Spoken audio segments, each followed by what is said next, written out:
dengan tegas mengatakan, dan janganlah kalian membunuh jiwa yang telah diharamkan oleh Allah. Zina haram, wala taqrabu zina. Zina haram, ayatnya pun tegas, dan janganlah kalian mendekati zina. Riba haram, wa halallahu lakum al-bay' wa harrama riba. Riba haram, ayatnya pun jelas mengatakan, dan Allah telah menghalalkan jual beli dan mengharamkan riba. كل هذه الآيات آيات محكمة صريحة واضحة، لا نحتاج أن نذهب إلى عالم مثلا حتى نعرف من هو نبينا، لا نحتاج أن نذهب إلى عالم مثلا حتى نعرف بأن الله واحد لا شريك له. Ayat-ayat yang kita sebutkan tadi semuanya muhkamat, semuanya jelas dan tegas. Kita tidak membutuhkan, kita tidak perlu harus mencari seorang ulama besar, seorang ahli untuk memahami kandungan ayat-ayat tadi. Kita tidak perlu bertanya kepada seorang ulama untuk mengetahui bahwa Allah itu Maha Esa. Kenapa? Karena ayat tadi dengan terang mengatakan, لا نحتاج أن نعرف أن القتل حرام أو أن الزنا حرام أو أن الربا حرام. Kita tidak perlu bertanya kepada ulama-ulama besar untuk mengetahui bahwa zina itu haram, riba haram, membunuh haram. لكننا نحتاج أن نذهب إلى العلماء وأن نقرأ في الكتب وحتى نعرف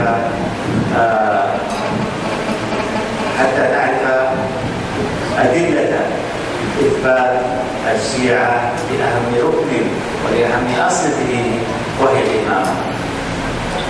Namun tidak demikian atau halnya dengan keyakinan atau pokok-pokok ajaran Syiah, maka misalnya kita harus bertanya, kita saja tak akan mampu atau orang awam saja tidak akan bisa mengungkapkan dari dalil yang mereka pakai kewajiban untuk beriman kepada imamah versi mereka. نحن نريد مثل هذه الآيات الواضحات الصريحات المحكمات على الأصول التي اخترعها الشيعة لدينهم كالإمام والتي هي أهم أصل في أصول الدين. Kita tentunya menginginkan, kita perlu mendapatkan dalil yang sharih, dalil yang tegas, sebagaimana dalil-dalil tentang pokok-pokok agama yang kita bacakan tadi. Kita menginginkan dalil yang seperti itu untuk menerima keyakinan Syiah dalam hal ini misalnya adalah masalah imam. سوف نطبق ما بيناه في بداية هذه المحاضرة حول المحكم والمتشابه، نطبقه على أهم ركن عند الشيعة وهو الإمامة، وننظر هل الشيعة يستندون على آية محكمة ولو واحدة في إثبات صحة عقيدة الإمامة أم لا. Kita akan mencoba menerapkan masalah ayat-ayat yang muhkam dan mutasyabih tadi dalam mengkaji akidah, salah satu akidah Syiah, yaitu masalah imamah. Apakah imamah ini dalil yang mereka pakai ayat yang muhkam atau justru ayat yang mutasyabihat? وأرجو أن تستحضروا أثناء ما سوف نتكلم فيه الآن أن تستحضروا دائما معنا أن الله سبحانه وتعالى نهى أن نقيم عباده دينهم على المتشابه، أن الله سبحانه وتعالى وصف من يستند على المتشابه بأنه يبتغي الفتنة بأنه من الزائغين.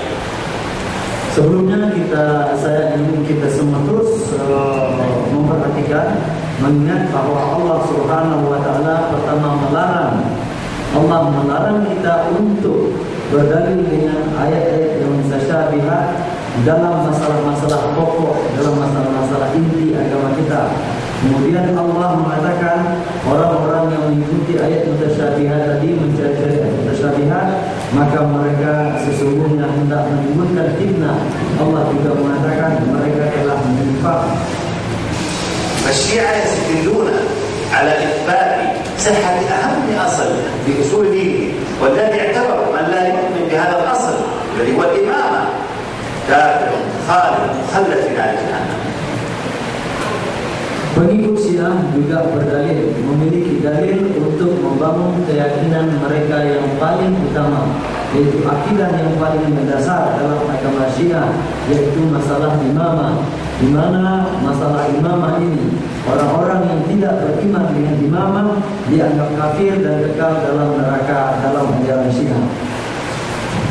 يستدل الشيعة بعض الآيات من القرآن الكريم ومن هذه الآيات قوله تعالى يا أيها الذين آمنوا اتقوا الله وكونوا مع الصادقين. Mereka berdalil dengan beberapa ayat Al-Quran untuk membenarkan keyakinan mereka ini. Di antara ayat yang dipakai adalah ayat yang dibacakan Syekh tadi, di mana Allah berfirman, wahai orang-orang yang beriman, bertakwalah kamu semua kepada Allah dan hendaklah kalian bersama orang-orang as-salihin, orang-orang yang benar, orang-orang yang jujur.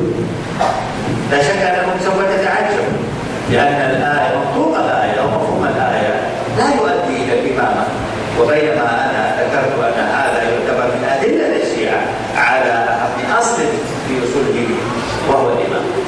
Tentu saya yakin Anda semua merasa aneh apa hubungannya ayat ini dengan masalah imamah. Tak ada singgungannya sama sekali.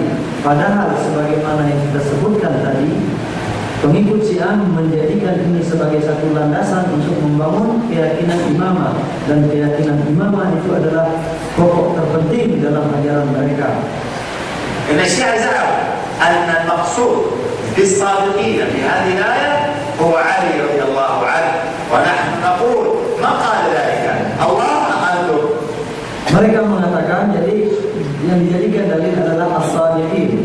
Jadi kata mereka as-sadiqin maksudnya adalah Ali bin Abi Thalib.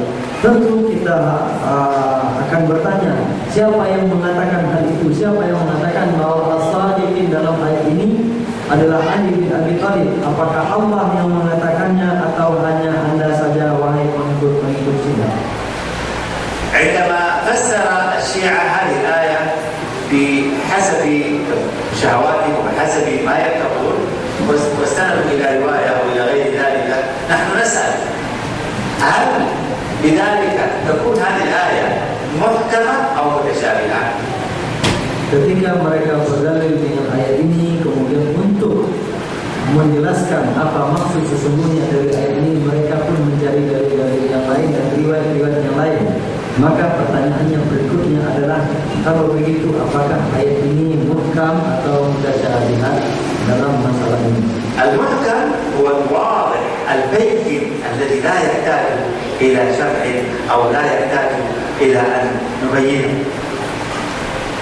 Ayat yang muhkam adalah ayat yang jelas, yang tegas, tidak membutuhkan penjelasan-penjelasan panjang atau dalil-dalil yang lain untuk mengetahui maksud dan tujuannya.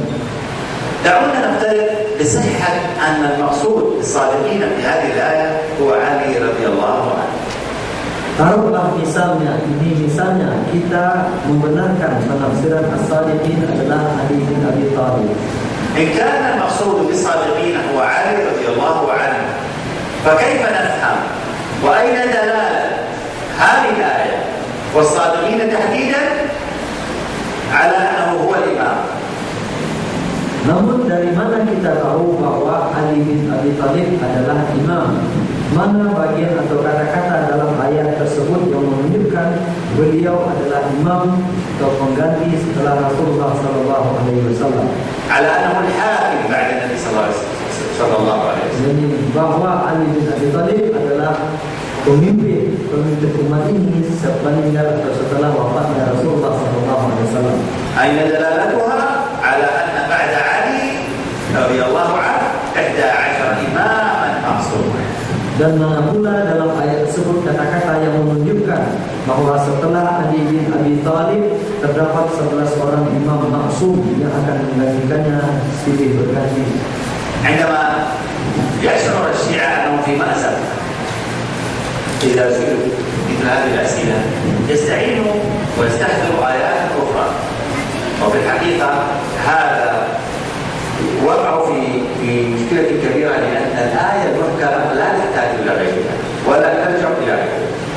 Ketika dihadapkan dengan pertanyaan seperti ini dan mereka terdesak, maka berdalil dengan ayat-ayat lain untuk menjelaskan maksud dari ayat yang pertama ini. Inilah yang menunjukkan bahwa ayat itu ternyata tidak muhkam kalau versi orang-orang Syiah ini. وعندما نسأل لماذا الله سبحانه وتعالى لم يصرح باسم علي في القرآن الكريم ولم يصرح صراحة بالإمامة وأن عدد الأئمة 12 إماما أو لم يصرح باسم علي تحديدا رضي الله عنه، يكتفي الشيعة بالقول أن الله سبحانه وتعالى اكتفى بالإشارة حتى يرى من سوف يتبع علي رضي الله عنه فيدخل الجنة ومن لا يتبعه فيدخل النار والعياذ بالله. Dan ketika ditanya mengapa Allah Subhanahu wa taala tidak menyebutkan nama Ali bin Abi Thalib secara tegas, maka jawaban mereka adalah Allah mencukupkan dengan menyebutkan isyarat-isyarat saja. Cukup dengan isyarat sebagai ujian apakah kita beriman atau tidak. Orang yang beriman mereka yang beriman dengan Ali bin Abi Thalib sebagai imam setelah Rasulullah, mereka lah orang beriman, dan orang yang menolak dicap sebagai orang kafir yang kekal dalam neraka. وسبب أن جعلها الله بالإشارة كما يزعمون هي كي يمتحن الله عباده، لكننا نقول أن الله سبحانه وتعالى لا يمتحن عباده. الله تعالى لا يبتغي الفتنة لعباده، والله سبحانه وتعالى يريد الهداية لعباده. Mereka mengatakan Allah Subhanahu wa taala ingin menguji, mentes atau umatnya dengan cara seperti yang kita mengatakan Allah tidak akan memberikan ujian yang akan menimbulkan fitnah bagi umat ini, karena Allah Subhanahu wa taala menginginkan hidayah bagi kita semua.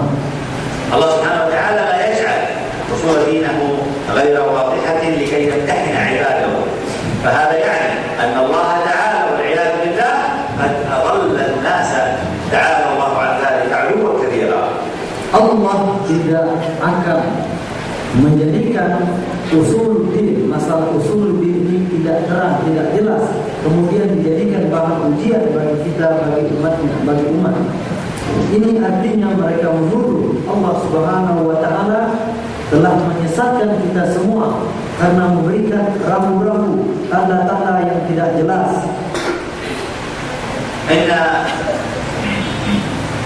بحسب زعم الشيعة الفاسد من حيث أن الله سبحانه وتعالى يبتغي امتحان العباد فاكتفى بالإشارة، يكون الشيعة بذلك قد جعلوا القرآن الكريم كلام الله الواضح البين الذي فيه هدى ورحمة للعالمين جعلوه كتاب ألغاز وطلاسم، من يستطيع أن يحل هذه الألغاز يدخل الجنة ومن لا يستطيع يدخل النار خالدا فيها والعياذ بالله. Dengan kata lain bisa juga dikatakan bahwa mereka menganggap Al-Quran ini adalah teka-teki, dipenuhi dengan teka-teki, kode-kode rahasia. Siapa yang bisa memecahkan kode rahasia itu, dialah yang bisa masuk surga. تخيلوا معي لو أن شخصا ما يعيش منفردا في الإسكيمو أو في غابات أفريقيا أو في غابات أمريكا، ثم وجد في طريقه قرآنا كريما مترجما بلغته.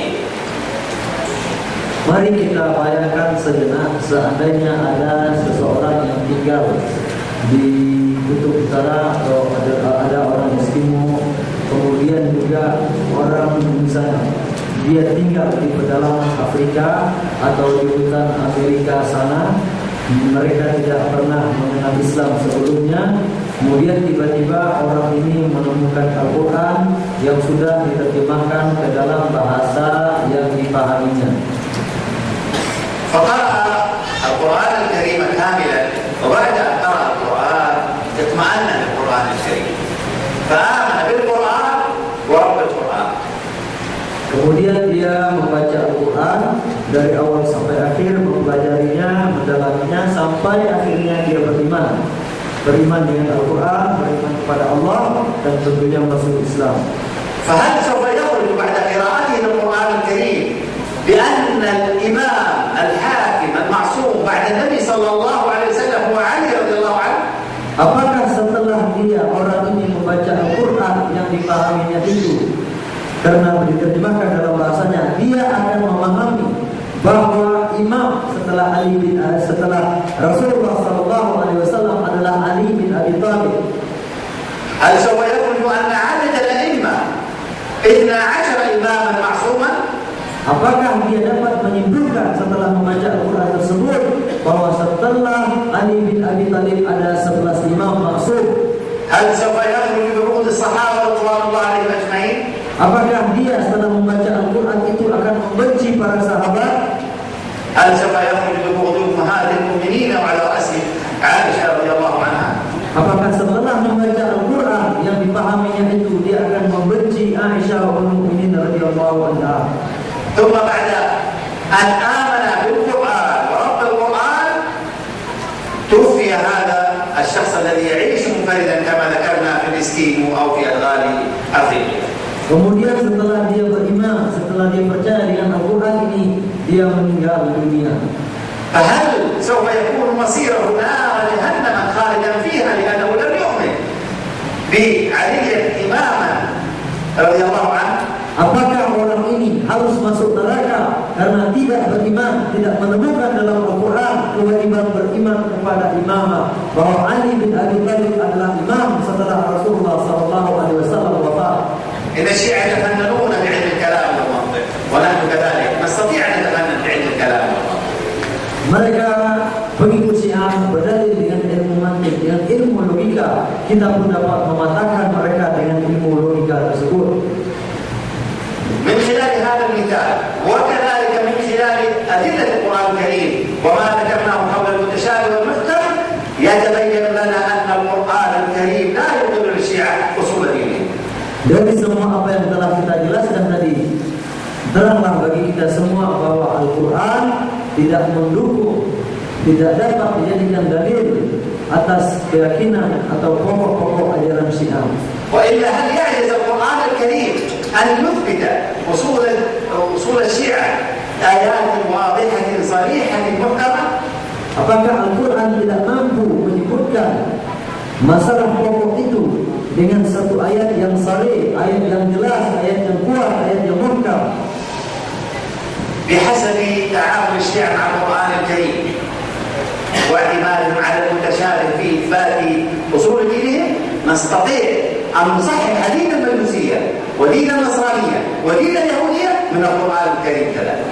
Dengan cara yang dipakai oleh penganut Syiah dalam bermuamalah mempermainkan ayat-ayat Al-Quran itu, maka agama yang lain pun, agama Majusi, Nasrani, Yahudi pun dapat dibenarkan dengan ayat-ayat Al-Quran sendiri.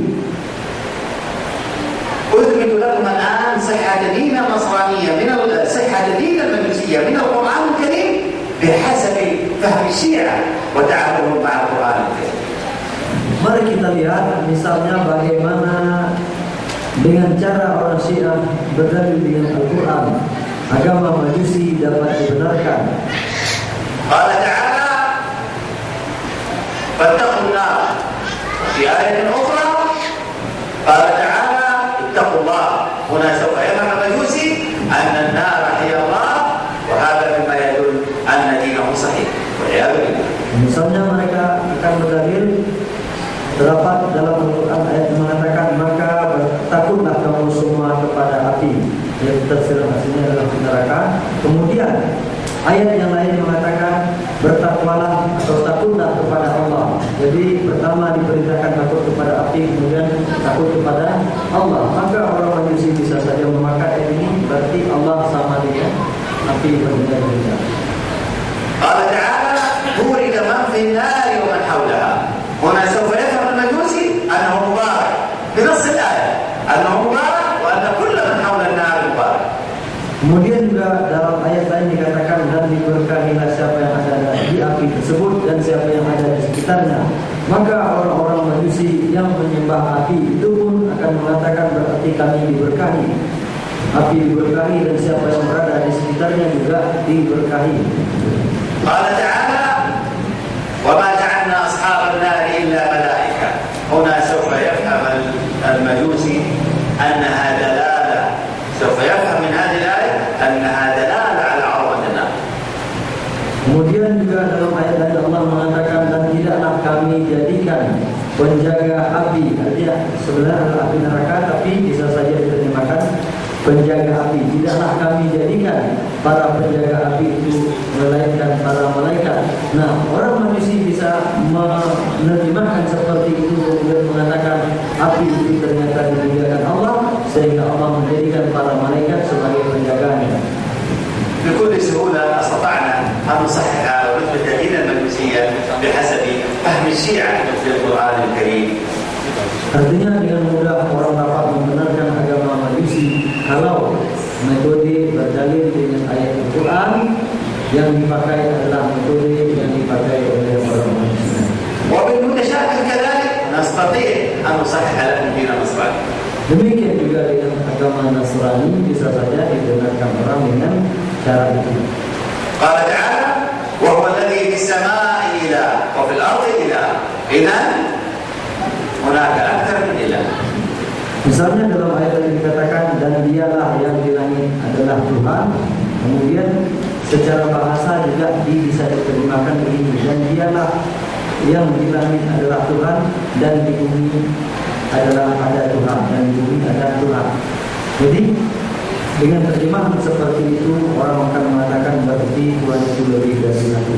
وحتى إذا تبع النفس عليكم المقصود في هذه الآية هو أن الله سبحانه وتعالى يعبده أهل السماء ويعبده أهل الأرض كذلك.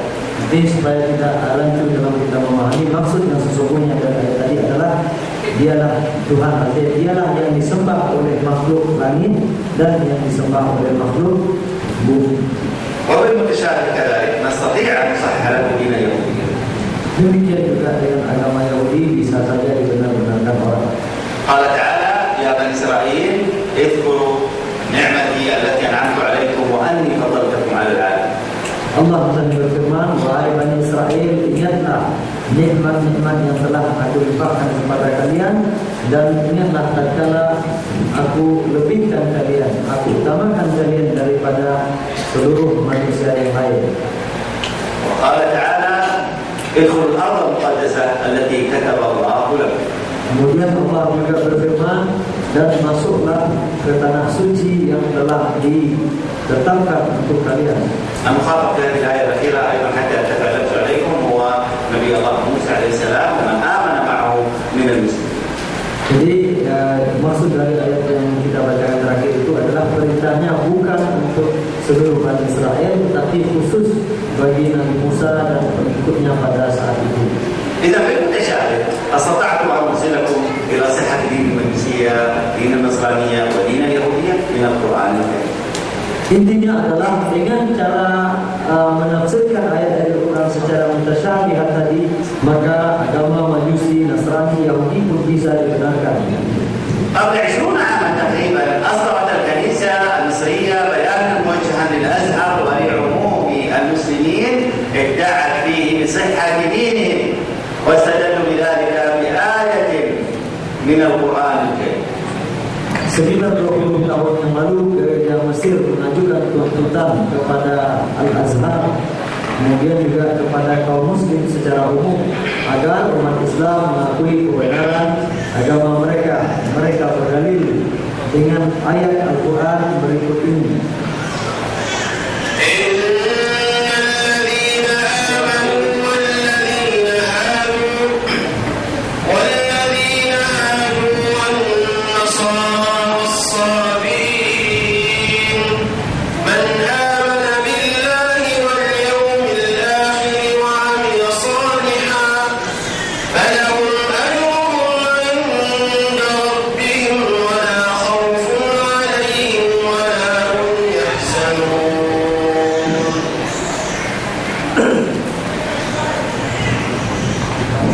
Sesungguhnya orang-orang yang beriman dan orang-orang yang menganut agama Yahudi dan yang menganut agama Nasrani dan orang-orang Sabi'in, siapa yang beriman kepada Allah dan hari akhirat dan beramal saleh, maka bagi mereka pahala mereka di sisi Tuhan mereka, dan mereka tidak akan mendapatkan ketakutan dan juga tidak akan pernah bersedih.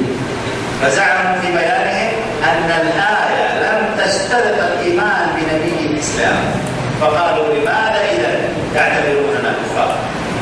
Mereka mengatakan dalam ayat tadi supaya mendapatkan pahala di sisi Allah, kemudian tidak merasa takut dan tidak merasa sedih, itu tidak disebutkan syarat harus beriman kepada Nabi Muhammad SAW. Jadi mengapa orang-orang Islam menganggap kami sebagai orang kafir? ولم يكتفوا بذلك بل طالبوا بالرجوع إليهم كما أخبر الله سبحانه وتعالى بحسب زعمهم. Bukan hanya sampai di situ, mereka juga menuntut agar orang-orang Islam menjadikan mereka sebagai rujukan dalam memahami agama Islam itu sendiri. Mereka berdalil dengan ayat Al-Quran. Mereka mengatakan itu adalah perintah Allah. Dalam ayat berikut kata mereka, وَإِن كُنتَ فِي شَكٍّ مِّمَّا أَنزَلْنَا إِلَيْكَ فَاسْأَلِ الَّذِينَ يَقْرَؤُونَ الْكِتَابَ مِن قَبْلِكَ. Maka jika engkau berada dalam keraguan oleh Muhammad tentang apa yang diturunkan kepadamu, maka bertanyalah kepada orang-orang yang membaca Alkitab sebelumnya. إذا من هنا نفهم أنه ليس كل ما احتج بالقرآن الكريم أنه على منهج القرآن. Dari sini dapat kita pahami bahwa tidak semua orang yang berdalil dengan Al-Quran merupakan ahlul Quran, orang-orang yang telah mengikuti manhaj Al-Quran. كما نفهم أنه من يتبع المتشابه أنه هو الذي يبتغي الفتنة. Kemudian dapat juga kita simpulkan bahwa orang-orang yang berdalil dengan cara mutasyabihat tadi adalah orang-orang yang hendak menciptakan fitnah di umat. وأن أهل السنة والجماعة الذين يحتجون بأصولهم بفضل الله على محكم القرآن وصريحه أنهم هم المتقون الراسخون. Adapun orang ahli sunnah yang dalam membangun keyakinan dasar agama mereka selalu berdalil dengan Al-Quran Al-Karim, ayat-ayat yang muhkam, mereka adalah orang-orang bertakwa, orang-orang yang memiliki akar ilmu yang dalam. أمام الشيعة أربعة اختيارات. Ya, akhirnya dalam masalah ini penganut Syiah hanya punya 4 pilihan. إما أن يكون عندهم آية محكمة صريحة على إثبات أصول دينهم وهذا مستحيل فلن يكون ولن يكون. Yang pertama, mereka harus menyebutkan atau mendatangkan ayat-ayat yang muhkam, ayat yang tegas sebagai dalil atas keyakinan mereka atau inti ajaran agama mereka, dan ini pasti tidak bisa mereka penuhi. وإما يقول ليس عندنا آيات محكمات وإنما متشابهات تحتاج إلى تفسير وتحتاج إلى روايات فيكون بذلك من الزائغين كما أخبر الله سبحانه وتعالى في الآية. Atau mereka harus mengakui bahwa memang kami tak punya ayat yang muhkam, yang ada hanya ayat-ayat mutasyabihat yang harus dijelaskan oleh dalil-dalil yang lain. Kalau begitu berarti mereka termasuk orang-orang zalim, orang-orang yang telah menyimpang, sebagaimana yang dikatakan oleh Allah Subhanahu wa taala. وإما أن يقولوا أن القرآن الكريم ليس بحجة في الأصول وحينها نقول لهم لنا دين ولكم دين. Atau mereka harus mengatakan bahwa Al-Quran itu bukan dalil untuk masalah-masalah inti dalam agama. Kalau itu yang mereka pilih, maka kita katakan agama kita sudah